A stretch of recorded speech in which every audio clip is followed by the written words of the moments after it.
بسم الله الرحمن الرحیم. ګرانو کتونکو، زه یم ستاسو ورور ستاسو قربا عمر خاکسار. کتونکو، دا مهال د ضلع مردان تحصیل رستم پیرسې سیمې پشتنګي سیاحتي مقام کې ولاړ یم.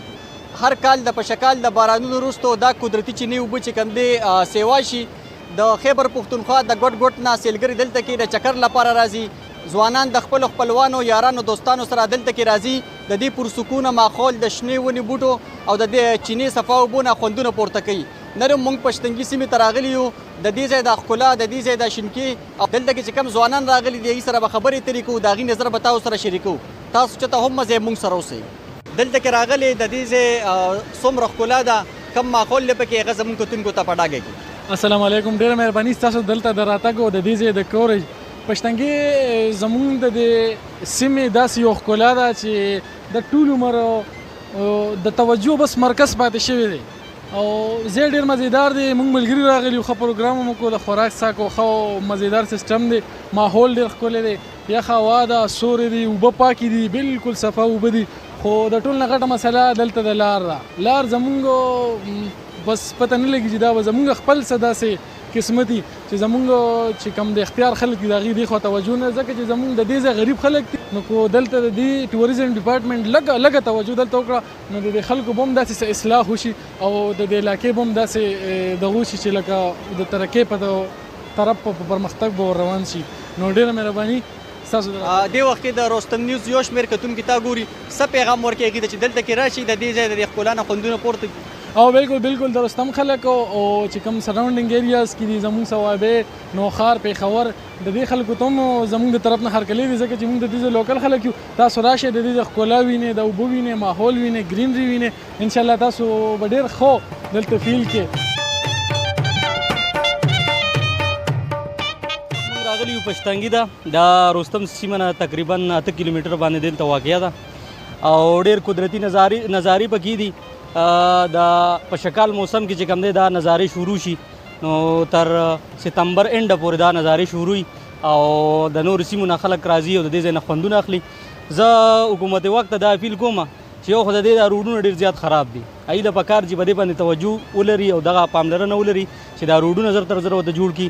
او بل چې ګورو نو دام دی یو سیاحتي علاقه ده، نو ځکه دغه چې پاسمانده پاتې شوه، نو دغه ګورنمنټ له پکار چې په دې باندې توجه وکړي او ښه ډېر سیلګري راځي د دې دپاره چې کوم دی داسې ریفریشمنټ ځایونه جوړ کړي نو ډېره به بهتره وي. چې کوم دی نو د پشتنګي ته سیل دپاره چکر دپاره راغلي یو او ماشاءالله ډېرې ښکلې چې کوم دی نو قدرتي نظارې دي، ښکلې ماشاءالله صفا اوبه، ښه شینکي سیند چې سوات کې سړی لاړ شي چکر دپاره او سیند هلته کې قدرتي ښکلې نظارې وي، هغه شان دلته هم دي. جی بالکل همدغسې ده، موږ خپلو ملګرو سره راغلي یو پشتنګي ته. ډېرې زیاتې پاکې اوبه دي، یو ډېر پرسکونه ماحول دی. موږ هم لامبل او دا اوبه دومره پاکې دي چې دا کورونو کې هم خلک د اخلي پخلي یا عسکرو دپاره استعمالوي.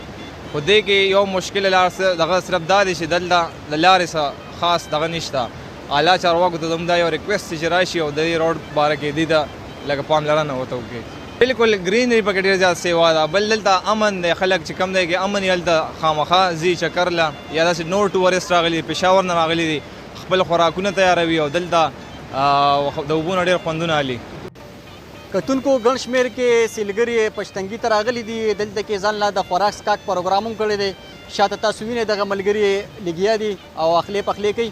دا وخت کې را سره یو سیلګري ولاړ دی، پشتنګي سیمې ته راغلي یې، دلته هم د خوراک پروګرام کړی دی. څه مخصوصه دی؟ یاره جی دا خو ماشاءالله زمونږ پیرسې علاقه کې یو ځای دی، پشتنګي ورته وایي او ډېره ښایسته خوبصورته علاقه ده. اوبه پکې هم ماشاءالله ښه ډېرې دي.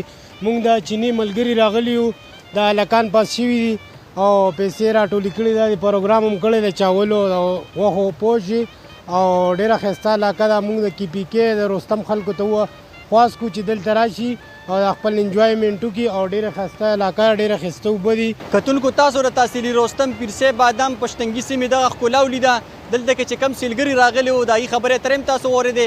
دلته کې چې څومره هم سیلانیان راغلي دي هغوی دغه مطالبه کوي چې د پشتنګي روډ چې کوم دی هغه د ګذران قابل نه دی، ټول کندې کپره شوي دي. حکومت وکړ له پکار دی چې دغه روډ چې سم کړي نو د دې ځای ښکلا به نوره هم یو بد وشي او د ګوټ ګوټ نه به سیلګري دلته په راتګ باندې مجبور شي. هم دلته کې زموږ پروګرام سرته رسي. اجازت راکړئ، د لوی الله په امان.